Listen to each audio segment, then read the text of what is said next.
Hello students, welcome to the channel Economics Classes by Gaurav Dudeja and welcome to 15 minutes revision series। इस 15 minute की revision series में हम लोग अब तक नेशनल इनकम कर चुके हैं और आज नेशनल इनकम की थ्योरी की बिल्कुल लास्ट क्लास है, क्योंकि इससे जो लास्ट क्लास हुई थी उसमें हमने सोचा था कि हम थ्योरी खत्म कर लेंगे, पर दो ही टॉपिक हमारे हो पाए क्योंकि हमें बहुत अच्छे से करना था और क्लास थोड़ी सी लंबी जा रही थी।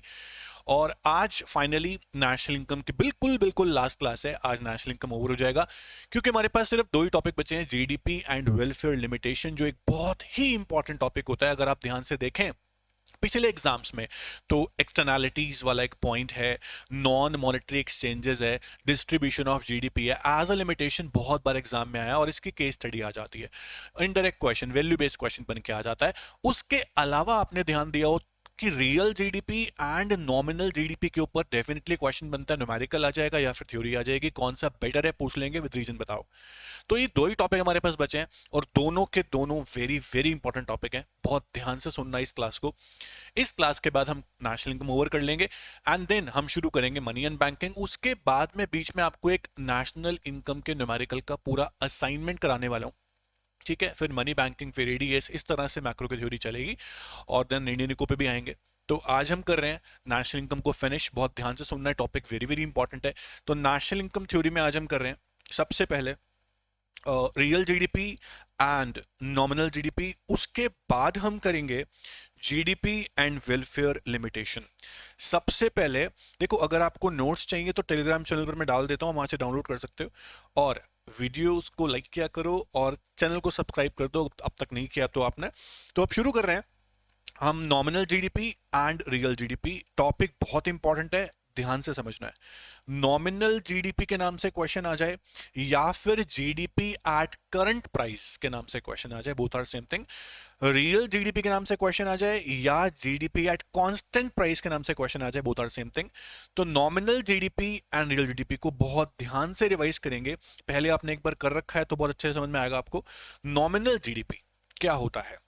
सबसे पहली बात आपको पता होनी चाहिए कि जीडीपी क्या होता है। जीडीपी क्या होता है, फुल फॉर्म नहीं पूछ रहा मैं। जीडीपी क्या होता है कि ग्रॉस डोमेस्टिक प्रोडक्ट, वैसे हम फुल फॉर्म बोलते हैं। डिफाइन कैसे करते हैं इसको कि हमारी इकोनॉमी के अंदर it refers to the total market value of all final goods and services produced within the domestic territory of a country in an accounting year. Market value of all final goods and services. अब ध्यान से समझो, मैं चाहता हूं कि इस revision series में हर बच्चे का कंसेप्ट क्लियर हो। जीडीपी को बोलते हो हमेशा आप मार्केट वैल्यू। अब वैल्यू निकाली कैसी जाती है? जीडीपी एमपी की बात करें, हम बोलते हैं मार्केट वैल्यू। अब मार्केट वैल्यू निकाली कैसे जाती है? किसी भी प्रोडक्ट की आपको वैल्यू निकालनी है ना, तो हमेशा आप प्राइस इनटू क्वांटिटी करते हो ना।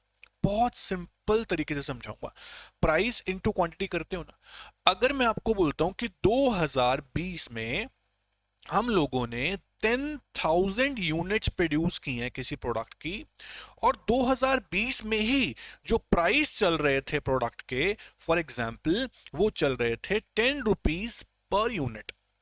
अब अगर मैं इस 10,000 यूनिट्स को मल्टीप्लाई कर देता हूं प्राइस से, तो मेरे पास आता है 1 लाख रुपीस की वैल्यू है। ये 1 लाख रुपीस का प्रोडक्शन हुआ है, गुड सर्विस का मार्केट वैल्यू 1 लाख रुपीस निकाली है हमने।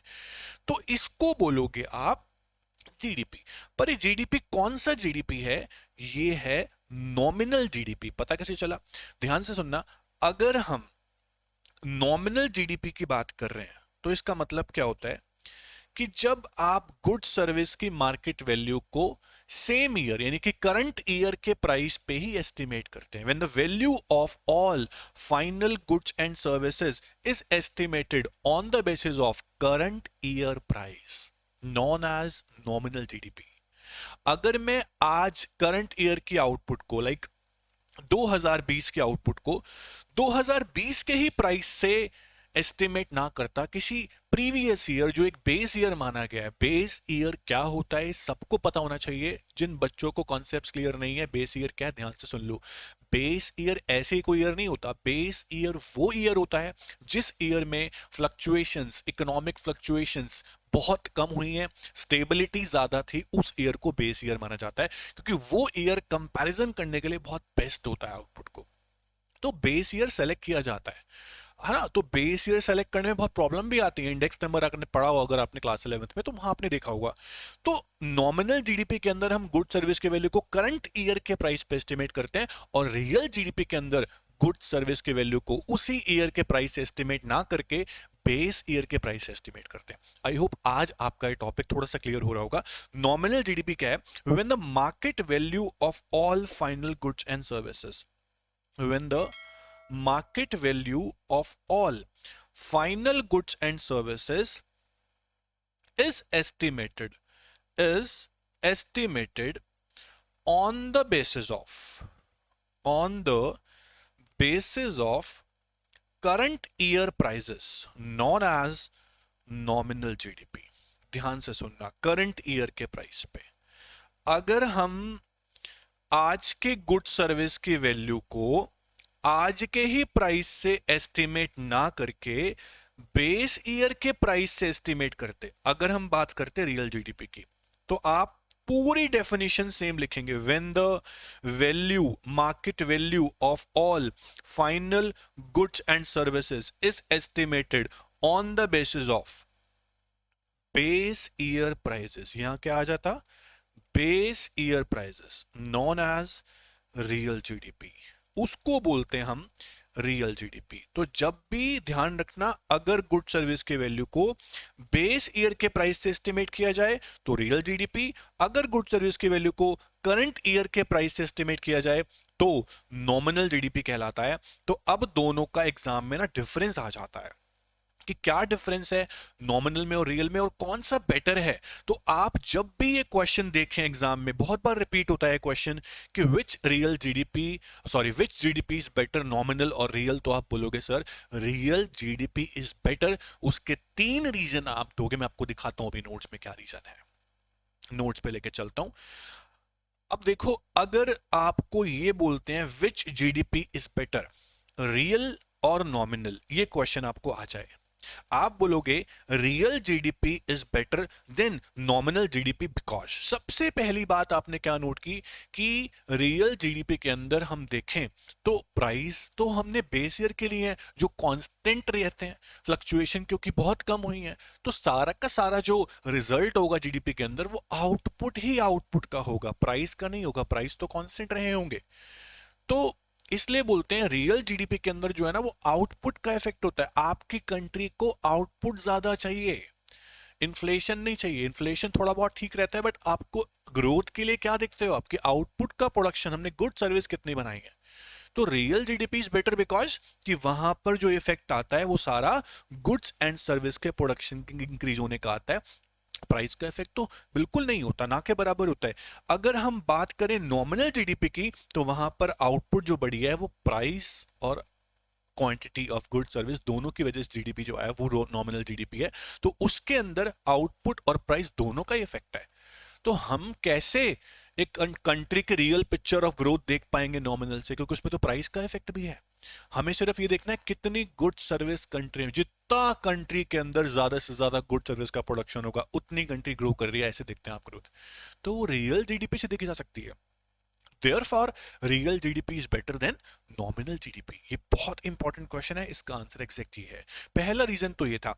दूसरा रीजन, अगर आपको इंडिया, फॉर एग्जाम्पल इंडिया की ही ग्रोथ देखनी है पिछले कुछ सालों से आज तक की, यानी कि आपको पीरियडिकल कंपैरिजन करना है, क्वार्टरली हमने कितना ग्रो किया इस बार, या पिछले साल के हिसाब से इस साल कितना ग्रो किया आपने इस बार, तो आप हमेशा पिछले साल का रियल जीडीपी और इस साल का रियल जीडीपी देखेंगे, तब आपको पता चलेगा कि कितनी ग्रोथ की है, नॉमिनल नहीं। क्योंकि पिछले साल जो प्राइस थे आज प्राइस बढ़ गए होंगे, क्योंकि इन्फ्लेशन तो हर साल होता है ना। तो हम हमेशा ये देखते हैं कि आउटपुट में कितना ग्रो किया है। अगर आउटपुट का ही देखना है तो नॉमिनल को क्यों देखना, वो तो करंट ईयर के बेस पे है, तो प्राइस बढ़ चुके होंगे। बेस ईयर वाला जीडीपी देखना है जिसमें प्राइस कांस्टेंट है, यानी कि रियल जीडीपी देखना है आपको। तो periodical comparison is the keyword. अगर आपको अपनी ही कंट्री का पीरियोडिक कंपैरिजन करना है तो भी रियल जीडीपी इज बेटर, ठीक है। अगर आपको अपनी कंट्री का कंपैरिजन किसी दूसरी इकोनॉमी से, दूसरी कंट्री से करना है तो आप वहां पर भी रियल जीडीपी देखेंगे। क्यों? क्योंकि दूसरी कंट्री में प्राइस, जो बास्केट ऑफ गुड्स है वो अलग प्राइस की आती है, यहां अलग प्राइस की आती है, वहां डॉलर्स हैं, रुपीज है, बहुत फर्क है। तो आप ये देखते हो कि उस कंट्री ने सेम गुड्स कितने प्रोड्यूस किए हैं इस साल और हमने कितने प्रोड्यूस किए हैं।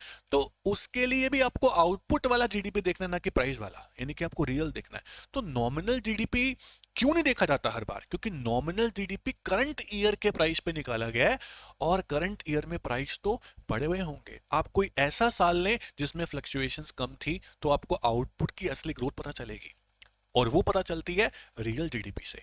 आई होप आज आपको आज ये टॉपिक अच्छे से समझ में आ गया होगा 10 मिनट में। अब अगर मैं बोलूं कि सर आपने बताया कि नॉमिनल जीडीपी के अंदर प्राइस का इफेक्ट भी है और आउटपुट का इफेक्ट भी है, रियल जीडीपी के अंदर सिर्फ आउटपुट का इफेक्ट है। अगर मेरे को नॉमिनल जीडीपी में से आउटपुट का इफेक्ट, प्राइस का इफेक्ट दोनों है उसके अंदर, मुझे प्राइस का इफेक्ट एलिमिनेट करना है, सेपरेट करना है, तो कैसे करेंगे? तो बता रहा हूं आपको, उसके लिए आप निकालेंगे जीडीपी डिफ्लेटर। अब ये क्या होता है? जीडीपी डिफ्लेटर को हम बोलते हैं एक और नाम से, दैट इज प्राइस इंडेक्स। ये बहुत ही कम बच्चों को देखा है मैंने, पता होता है। तो डिफ्लेटर है क्या? डिफ्लेटर मतलब क्या है? डेफिनेशन क्या है इसकी? कि it refers to the average level of prices. क्या होता है ये? average level of prices. It refers to the average level of prices of all goods and services, final goods actually, of all final goods and services that makes up GDP. जिन goods की वजह से GDP बना है, ठीक है, उन सभी गुड्स का average price is known as price index या डिफ्लेटर। ये आपको शो करता है कि इन्फ्लेशन हुआ है कंट्री में या डिफ्लेशन हुआ है। कैसे? ये मैं आपको न्यूमेरिकल एग्जांपल से करके दिखाऊंगा। तो अगर आपको डिफ्लेटर निकालना हो तो आप नॉमिनल जीडीपी को रियल जीडीपी से डिवाइड कर देना और मल्टीप्लाई बाय 100 कर देना। रियल जीडीपी को बोलते हैं GDP at constant price, nominal GDP को बोलते हैं जीडीपी एट करंट प्राइस। तो ये फॉर्मूला आपका डिफ्लेटर का है। इसी फॉर्मूले से आपके दो फॉर्मूले और बन जाएंगे। अगर आपको नॉमिनल जीडीपी निकालना है, रियल दिया हुआ है और प्राइस इंडेक्स या डिफ्लेटर दिया हुआ है, तो आप निकाल सकते हैं। कैसे निकाल सकते हैं? जीडीपी डिफ्लेटर को मल्टीप्लाई कर दें रियल जीडीपी से और डिवाइड कर दें 100। ऐसे ही आपको रियल जीडीपी निकालना है, इसी फॉर्मूले से फॉर्मूला बना ले। रियल जीडीपी निकालना है तो आप क्या करेंगे? Nominal GDP divide by GDP deflator into 100। ठीक है, इस तरह से आप फॉर्मूलाज बनाएं और आपका आंसर आ जाएगा, न्यूमेरिकल कैसा भी हो। अब सुनो, न्यूमेरिकल एग्जांपल से करके दिखाऊंगा आपको। अगर हम ये बोलें कि एग्जाम में क्वेश्चन आ गया रियल जीडीपी और नॉमिनल जीडीपी को डिफरेंशिएट करो, न्यूमेरिकल एग्जांपल से बताओ, तो आप क्या करेंगे? एक टेबल आप दे सकते हैं। अगर आप एक कॉलम बनाए ईयर का, एक कॉलम बनाए आउटपुट का, एक कॉलम बनाए प्राइस का, फिर एक कॉलम बनाए नॉमिनल जीडीपी का, और फिर एक कॉलम बनाए रियल जीडीपी का। इस तरह से आप ये 5 कॉलम्स बना लें। 5 कॉलम्स बनाने के बाद आप क्या करें कि ईयर ले लें कोई भी दो, लाइक 2018 और 2020 मैंने ले लिया। 2018 में मान लो हमने 10,000 यूनिट प्रोड्यूस किए हैं, और 10,000 यूनिट प्रोड्यूस जो किए हैं हमने, उस टाइम जब प्राइस चल रहा था मान लो 10 रुपीज पर यूनिट चल रहा था। और 2020 में मान लो हमने 12,000 यूनिट प्रोड्यूस किए हैं, और जो प्राइस चल रहा है 2020 में, ऑब्वियस प्राइस बढ़ गए होंगे, मान लो 12 रुपए पर यूनिट हो गए। अब आपको यहां पता नहीं है कि बेस ईयर कौन सा है। क्वेश्चन में दिया होता है, नहीं दिया हुआ तो प्रीवियस ईयर को मान लेते हैं। मान लो 2018 को क्वेश्चन में बोल रखा है कि बेस ईयर मान के चलो, 2012 सॉरी 18 को बोल रहा है कि बेस ईयर मान के चलो। अब आप निकाल लो नॉमिनल और रियल। इसका फॉर्मूला क्या होता है? करंट ईयर की आउटपुट करंट ईयर के प्राइस, यानी 18 की ही आउटपुट 18 के ही प्राइस, तो आपका 1 लाख जीडीपी आ गया। सेम करंट ईयर के आउटपुट करंट के प्राइस, 20 की ही आउटपुट 20 के ही प्राइस, तो 1,44,000 1,44,000 आपका नॉमिनल जीडीपी आ गया 2020 का। अब निकालना रियल। रियल कैसे निकालते हैं? करंट ईयर के आउटपुट बेस ईयर के प्राइस। अब बेस ईयर 18 को ही बोला हुआ है, तो बेस के प्राइस में यही लूंगा, 1 लाख ही आएगा। लेकिन 2020 का निकालना है तो करंट ईयर के आउटपुट 2020 के आउटपुट पर प्राइस 2020 के नहीं लेने, प्राइस बेस ईयर के लेने, और बेस ईयर कौन सा बोला गया, 2018, 18 के प्राइस क्या थे, 10 थे। तो 12,000 इंटू 10 आप करेंगे तो 1,20,000 आएगा। ध्यान से देखो, आपका नॉमिनल जीडीपी ज्यादा आया है as compared to real GDP, क्योंकि इसके अंदर प्राइस का इफेक्ट भी है। आपने 12 से मल्टीप्लाई किया था, आउटपुट भी बढ़ रही थी, प्राइस भी बढ़ रहे थे, इसलिए ज्यादा है क्योंकि वो करंट ईयर के प्राइस पे निकाला गया। This is called numerical example of real and nominal GDP. ये एग्जांपल न्यूमेरिकल एग्जांपल होता है, ये आपको क्वेश्चन आ जाए तो आप कर सकते हैं इस तरह से। तो आई होप आपको समझ में आ गया होगा कि रियल जीडीपी क्या होता है, नॉमिनल जीडीपी क्या होता है, बेटर कौन सा होता है, न्यूमेरिकल एग्जांपल क्या होता है। अब एक टॉपिक मेरे पास बच्चा है कि जीडीपी एंड वेलफेयर की लिमिटेशन क्या होती है। बहुत सारे बच्चों को टॉपिक ही नहीं पता कि ये क्या है। टॉपिक का मतलब ये है कि जीडीपी बढ़ रहा हो पर वेलफेयर ना बढ़ रहा हो, या फिर हम बोलें कि ऐसी कौन से पॉइंट्स हैं, कौन से फैक्टर्स हैं जो ये शो करते हैं कि जीडीपी में और जीडीपी राइज हो रहा है पर वेलफेयर में नॉट राइज। तो ऐसा कौन सा केस है, तो आप बताएंगे अगर हमारी कंट्री का जीडीपी बढ़ रहा हो पर उसका डिस्ट्रीब्यूशन गलत हुआ हो, अनइक्वल हुआ हो, तो कैसे लोगों का वेलफेयर बढ़ेगा। वेलफेयर क्या होता है, लोगों का वेलबींग, मटेरियल वेलबींग, उनके पास चीजें होना, लाइफस्टाइल अच्छा होना, क्वालिटी ऑफ लाइफ बेटर होना। तो अगर जीडीपी आपके देश का बढ़ रहा है पर आपके देश में उसका डिस्ट्रीब्यूशन अनइक्वल किया जा रहा है, तो आपकी कंट्री में सबका वेलफेयर नहीं बढ़ रहा होगा। सेम इंडिया का केस है। तो डिस्ट्रीब्यूशन ऑफ जीडीपी लिमिटेशन बन जाता है वेलफेयर के लिए। इस तरह से इसको बोलते हैं लिमिटेशन, एक्सेप्शन भी बोल सकते हैं जीडीपी वेलफेयर की। ऐसे कौन से केस है जो ये दिखाते हैं जीडीपी बढ़ रहा हो पर उसकी वजह से वेलफेयर नहीं बढ़ पाता। तो अगर डिस्ट्रीब्यूशन ही गलत है तो कैसे वेलफेयर बढ़ेगा। आगे बात समझ, अगर आपका जीडीपी जो बड़ा है वो आउटपुट से ना बढ़ के प्राइस की वजह से बढ़ा है, जैसा कि मैंने आपको अभी न्यूमेरिकल एग्जांपल में दिखाया था, ये आपका जीडीपी आउटपुट से भी बढ़ रहा है, प्राइस से भी बढ़ रहा है।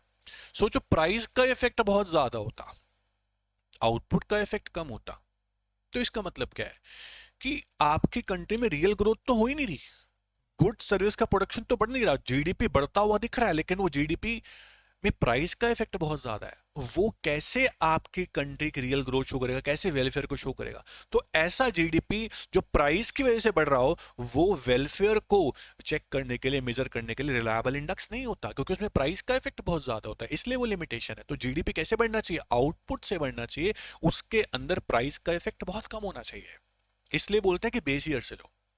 Therefore this is limitation.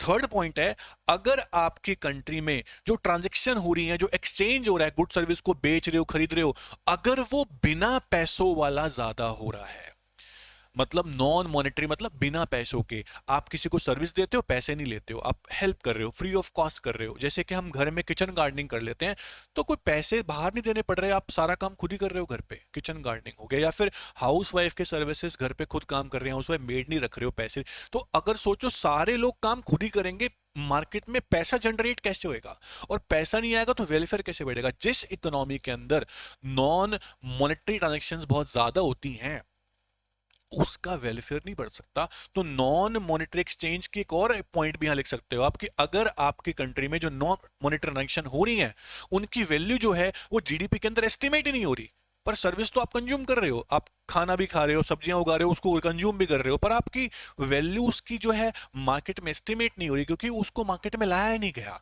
वो घर में उगाई, घर में ही खा ली गई, है ना। तो ऐसी कुछ ट्रांजेक्शन होती हैं जिनकी मार्केट वैल्यू एस्टिमेट नहीं कर सकते, इसलिए उनको जीडीपी में काउंट नहीं किया गया और वेलफेयर भी बढ़ता हुआ नहीं दिखा क्योंकि उन्हें काउंट नहीं किया गया। तो नॉन मॉनेटरी ट्रांजेक्शन अगर बहुत ज्यादा हो रही हैं तो उससे वेलफेयर नहीं बढ़ता हुआ दिखता। अब सुनो चौथा पॉइंट, वेरी इंपॉर्टेंट है, एक्सटर्नैलिटीज। मतलब होता है इसका या तो पॉजिटिव इफेक्ट्स या तो नेगेटिव एक्सटर्नैलिटी का मतलब होता है इफेक्ट्स। अब इफेक्ट्स या तो पॉजिटिव होंगे, बेनिफिशियल इफेक्ट्स होंगे, या हार्मफुल होंगे। किसके इफेक्ट्स की बात कर रहा हूं मैं जीडीपी के बढ़ने के इफेक्ट्स की बात कर रहा हूं। अगर आपकी कंट्री के अंदर production of goods and service बढ़ रहा है, अब प्रोडक्शन बढ़ने से दो चीजें हो सकती हैं, नेगेटिव भी पॉजिटिव भी, उन दोनों का इफेक्ट जीडीपी के अंदर आ रहा है। हम दोनों इफेक्ट को ही नहीं लेते हैं। अगर किसी इंडस्ट्री ने प्रोडक्शन किया और उस प्रोडक्शन करने की वजह से पॉल्यूशन बहुत ज्यादा हुआ, क्या उस पॉल्यूशन को जीडीपी के अंदर एडजस्ट किया जाता है? नहीं किया जाता। अगर किसी इंडस्ट्री ने ऐसे गुड्स बनाई है जो वेलफेयर के लिए बहुत अच्छी है, लाइक ईवी इलेक्ट्रॉनिक कार्स बना रहा है, तो उससे वेलफेयर बढ़ेगा क्या? उसको उसकी एक्स्ट्रा बेनिफिट को जीडीपी के अंदर लिया गया? नहीं लिया गया।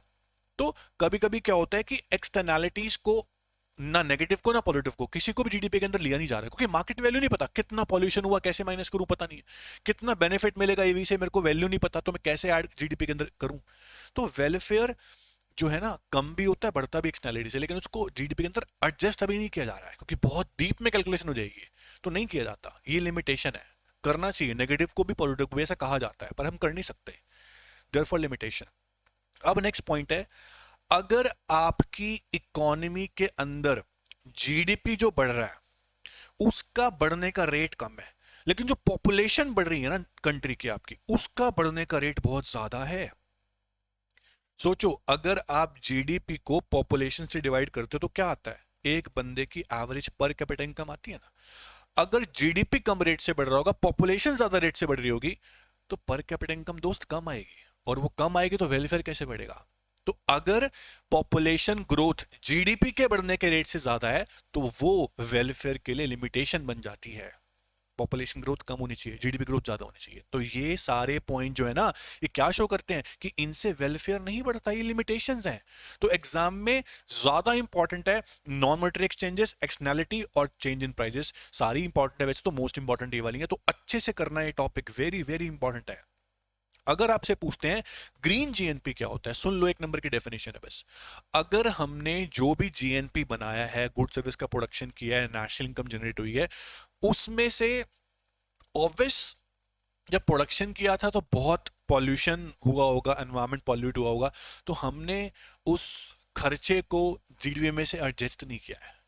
भाई अगर आप प्रोडक्शन कर रहे हो, फायदा हो रहा है आपको, आप ये नहीं देख रहे कि कितना पॉल्यूशन कर रहे हो, कितना एनवायरमेंट नुकसान हो रहा है, तो उसकी कॉस्ट जो आने वाली आगे जाके बहुत ज्यादा आएगी। अगर मैं एक्चुअल में देखूं कि मैंने आज 2 लाख का प्रोडक्शन किया, लेकिन मैंने 20,000 का रिसोर्स बड़े खराब कर दिया, एनवायरमेंट पॉल्यूट कर दिया, तो एक्चुअल में मैंने 2 लाख का प्रोडक्शन नहीं किया, मैंने 1,80,000 का प्रोडक्शन किया। 20,000 पॉल्यूशन भी तो है। तो अगर मैं 2 लाख के जीडीपी में से या जीएनपी में से उस एनवायरमेंट पॉल्यूशन की कॉस्ट माइनस कर दूं, तो जो जीडीपी या जीएनपी आएगा ना, वो ग्रीन जीएनपी होगा। तो ग्रीन जीएनपी क्या होता है? After adjustment of environment pollution की जो कॉस्ट है ना, उसको एडजस्ट करने के बाद, जो नुकसान आपने किया उसको माइनस करने के बाद जीडीपी जो बचेगा आपके पास, वो ग्रीन जीएनपी होगा, जीडीपी होगा। ये होता है हमारा ग्रीन। अच्छे से करना। नेशनल इनकम फिनिश हो गया है, congratulations, all the best. National income की रिवीजन मैंने बहुत अच्छे से अपनी साइट से कराई, जितना जल्दी हो सकता था, तो आई होप आपने भी करी होगी। अगर आपको फायदा मिल रहा है रिवीजन क्लास से, तो आप वीडियो को लाइक जरूर करा करो, शेयर करो फ्रेंड्स के साथ, और इस रिवीजन सीरीज में बने रहो कंटिन्यू। पूरी मैक्रो कराऊंगा, पूरी यूनिको कराऊंगा, ठीक है? तो मिलते हैं नेक्स्ट क्लास के अंदर, नेक्स्ट चैप्टर के साथ, theory of money and banking. Thank you so much, all the best, take care.